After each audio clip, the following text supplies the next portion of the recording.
Oh my gosh, you guys! I just got a text telling me that our meat chicks are ready for pickup 2 days early.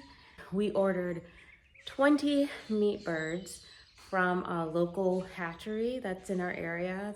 I also placed an order for a straight run, meaning we don't know if they're male or female, of 10 Buff Orpington chicks, as well as 10 Barred Rock chicks.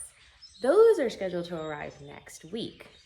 But for right now, what I need to do is to finish putting together the rest of these items that are necessary to house our meat chickens today. I can't believe it. I'm so excited. Like, I'm really glad, and I'll show you, I'll turn the camera on in a minute to show you, but I was up really late last night getting as much of this brooder done. Things have just been crazy the last few days. I still have to put the handles on. I also want to create a little platform to place their food and water so that it's not directly on the ground and they don't because they're going to learn how to scratch, and I want them to scratch, but I don't want them to scratch their bedding into their food or water. I know I can't completely avoid it, but it will help if their food and elevator, if their food and water containers are elevated. So that is what I am working on, as well as getting their heating element set up. And I'll just show you more of that in a minute. Since our chicks are coming today, and clearly their brooder has to be ready before they're in, and the brooder's not totally done yet, what I decided to do is I'm gonna go ahead and film the rest of the setup. And of course, I'll bring you guys along when we go to pick them up and bring them home. But as far as finishing up the build for this brooder, that's something that I think I'll just kind of compilate into like kind of a highlight reel for this video. And then in the next video or a later video, I will show you the full second part of the build. Or maybe I won't do that. Maybe the highlight reel will be enough. I don't know. Maybe I'll leave it up to you guys. You tell me. I'll show you the highlight reel after this little segment. And then you can tell me, do you want to see more details around what I did with all these different steps? Or is the highlight reel enough?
Okay, so first things first, we have this radiant heat plate that I need to clean up. It hasn't been used in several months. I'm gonna clean this top that'll go on top of it to prevent them from actually standing on top of the heat element. This is the bottom of it. It's turned upside down right now. And these little kind of sticks looking things, they go into these holes to help adjust the height of the heat plate. These are the feeder and waterer that I'll be using with these chicks these first couple of weeks. Like I said, these are going to be meat birds that we're getting this week or today. And so they will be growing very rapidly. They will be ready to go out onto grass for the remainder of their lives in about 3 weeks. So they won't be in here very long. They will grow really quickly. And so these little containers won't last that long for them.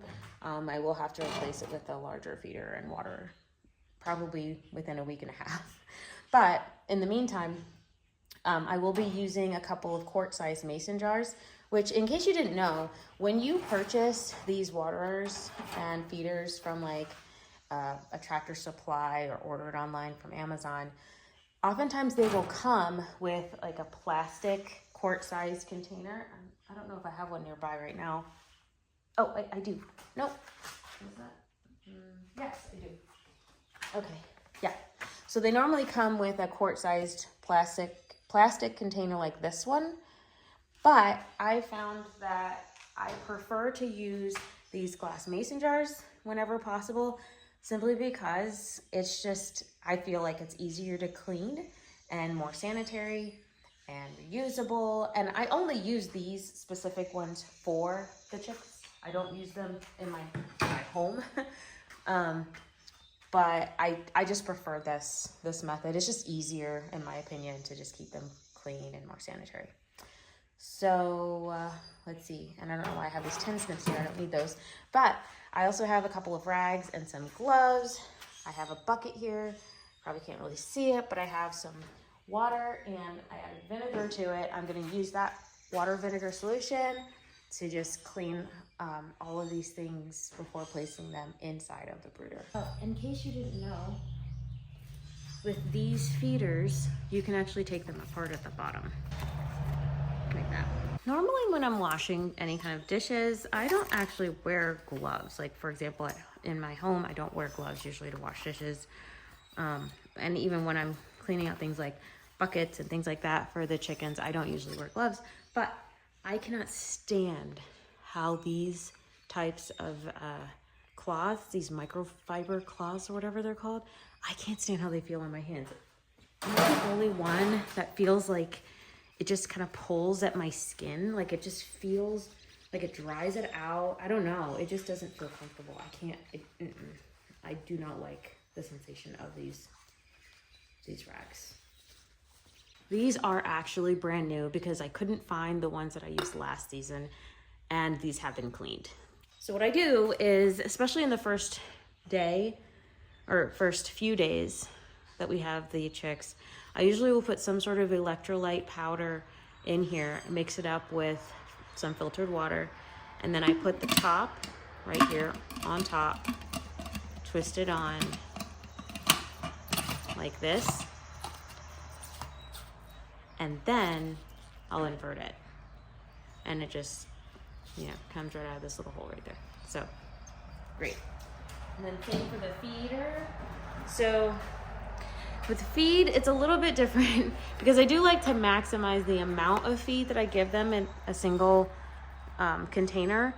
And I found that if I fill this, and I also fill the jar, but I'm standing over their feed bag, and then I carefully do this, I'm able to maximize the amount of feed that they get. Because if I don't put any feed in here at all, and I just fill this, you'll find that once all of that food is dispensed into this container, you're only left with about half of this full.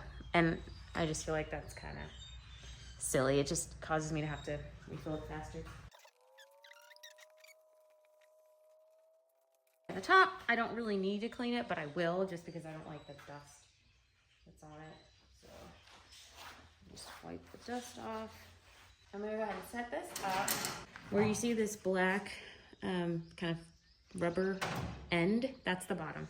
And that's basically to keep it from slipping and sliding while it's on the ground. So it also has these little yellow, I don't want to call it a button, but you want to push it in and you'll see that the opening is wide. Whereas if you let it go, it closes off a bit. And that's what secures these legs. So I'm gonna just stick these in all at about the same height. Or at the same height, not about. The height you choose will just totally depend on the size of your chicks at the time, because today they're gonna wanna huddle a lot. And so I'm leaving mine so that this first set of ridges is exposed on the bottom. And this height should be just enough for the chicks to go in and out to stay warm. Here's the top that's used to prevent the chicks from jumping up and basically pooping on top of the heat element. Because if they try to jump up there, more than likely they'll just slide down. And the top of this is so close to the ceiling, I hope it will be, of the brooder that they shouldn't really be able to stand up here. But in any case, this is from Rent-A-Coop. They sell this product online on Amazon. I will include a link. I'll include a link in the description if you want to go ahead and order it. I'll have an affiliate link there through Amazon for you to purchase your own if you'd like. And also the same for the water and feeder containers. One thing I wanted to share with you is that when it comes to storing food for your chicks, before they arrive, it's a good idea to get a hold of a bucket with something that's called a gamma lid. And basically it's a lid that allows you to seal, just twist and seal the contents in really any 5-gallon bucket. I don't know if these gamma rings come in different sizes or not, but this one, it actually says gamma seal lid.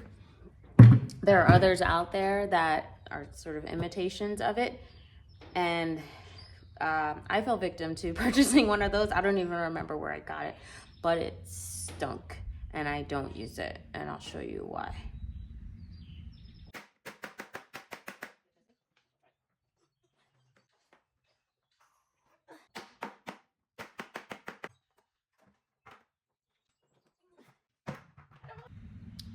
Yeah, that wasn't fun. So anyway, point is, I'm gonna go ahead and take this over to the area where we have our containers that hold our chicken's food. We still have, oops, kind of stuck in this walkway. We still have quite a few bags of starter/grower mix, which is what we're going to give these new chicks for their first few weeks. Let's see. Just gotta remember which bin has it. An open bag. Oh, here we go. All right. So all I'm gonna do is I'm gonna unscrew the lid here and then fill it up with this chick starter. This is the same Nature Crest brand that I purchase at my local feed store. And it's a GMO-free brand. It does not contain any soy or corn. It is a crumble form of feed. And it includes a lot of really good botanicals and things like that, which are designed to really optimize the health of the chicks. Okay?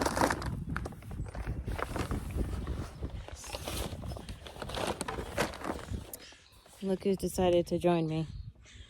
They're thinking they're getting a free handout, but they're not. Ladies, you need to go back in your room. Bye. These chickens seriously think that I'm filling this bucket to bring them food. Although I can almost guarantee you they still have feed from this morning somewhere on the ground or in a bowl. Here's how I like to fill their food from a 5-gallon container when using this kind of feeder.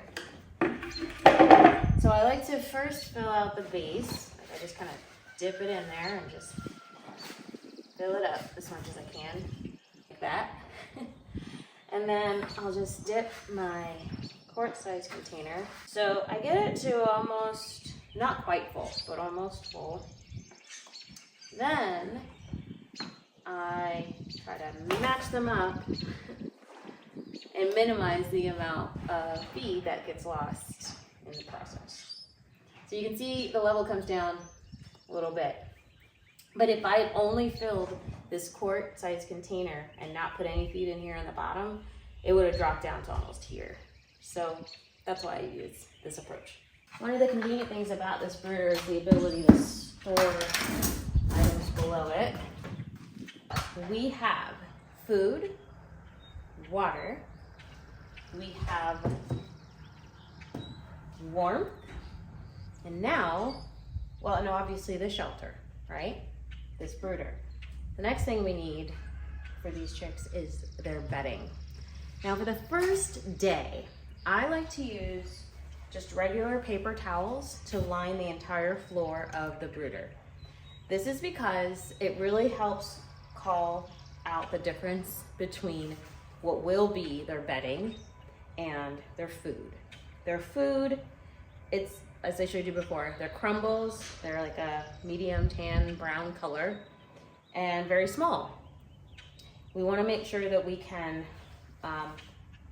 help them distinguish between that and the bedding that will be used as on the floor of their brooder. Now, there are so many options out there nowadays when it comes to lining your brooder with the appropriate bedding for your chicks. I like to use just paper towels for the first 24 hours and then change that out and replace that bedding with either wood shavings, which you can find again at a Tractor Supply. You can order online. They actually sell it at Walmart now.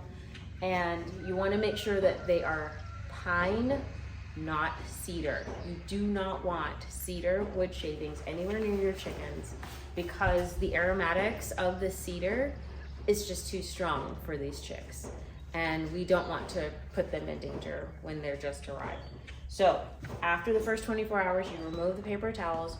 You then replace that bedding with either pine shavings, or you can use something like a naturally grown hemp bedding, like this one that's sold by Eden Pet and Pasture. I'll put a link to this in the description as well if you'd like to check it out. I know that others have also used clean decaffeinated coffee grounds as bedding for their chicks or chickens. I've not yet tried that. The only place that I'm aware of that sells it after it's actually been processed, and I don't mean just like collecting it from a local Starbucks and then drying it out yourself. I mean actually from a company that ensures that those coffee grounds are decaffeinated and won't harm your chicks. The only place that I'm aware of that's relatively local to where I am is a store called Rural King, which is similar to a Tractor Supply. I've seen it online at a store. I think it's about an hour away from where I live. So I haven't checked that out yet, but if I do, I'll be sure to let you know how that works out. But for now, I think for this round with these meat chicks, we're gonna just, again, start with these paper towels to initially line the floor of the brooder. I'm gonna give this hemp bedding a try. I actually had this as bedding last year for one set of chicks. And I don't know if it was because we had those chicks indoors, but I just didn't really care for it. I think it says that it's supposed to be very low dust. I didn't find that to be the case at that time, but I want to give it a try again, especially now that we have the brooder set out in our garage. So I feel a lot better about just trying that out here. And not in a room in my own house where I have to then, you know, wipe down all the walls and the floors or the windows and everything from all the dust that the chicks kick up. And I guess that's one other thing I wanted to add. If you can avoid having the chicks in your house, that's ideal. Not required. I mean, if you are living in an area where it's just too cold for them to be outdoors at this time of year, or kept in a brooder that's in a non-air conditioned room or building or structure, then I can understand keeping them in your house for like a couple weeks, or waiting until the weather warms up a bit more in your area before getting your chicks. That would actually be my recommendation. Generally speaking, this type of plate does not work efficiently if the outdoor temperature or the surrounding temperature is below 50 degrees Fahrenheit. In our area, these days, the temperatures are staying above that for the most part. I do see in the forecast that they're expecting the temperature to dip to about 39 degrees Fahrenheit. I think it's early next week. And at that time, by that time, these meat birds will definitely already start to be feathered out. You'll see they're gonna grow so fast. But in addition to that, while this may not work so great at, you know, under 50-degree weather, I do have some radiant heat lamps, which are traditionally used for reptile environments. They work really, really well, even below 50 degrees, at least that I have found. As long as they have a power source, they work great. We have to actually go pretty soon to go pick up the chicks, so I'll share that process with you as well. See you soon. We're at Green Pasture Farm and Hatchery, and we just picked up our 20 Freedom Rangers. Here they are.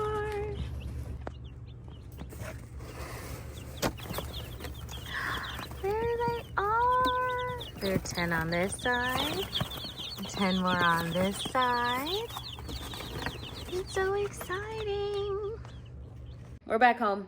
We have the chicks. We actually need to put them in the brooder very, very quickly because we have an appointment. We're already running a little bit late for it, but here they are. I don't have my tripod with me, but so I'm just using my hands. Look at them. Aren't they adorable? Look! Yay! I'll just take them one at a time. Hey! And here's one. Say hi to the camera. Hi. Introduce them to the water. Dip the beak in so he knows where the water is. Yep. Now I'll get this next one. Here we go. Hello. You know where the water is. Okay, next. Very good. All right, so I'm just gonna go ahead and move all the 17 remaining ones. Oh good, you guys are already drinking water. Well done. Let me get some of this out. I'll show you what they all look like once we get them all transferred into the brooder, and then we quickly have to go. All right. All right, so one thing I've noticed about these chicks that's different from others that I've received that were day old, these guys already seem to have feathers developing, like already.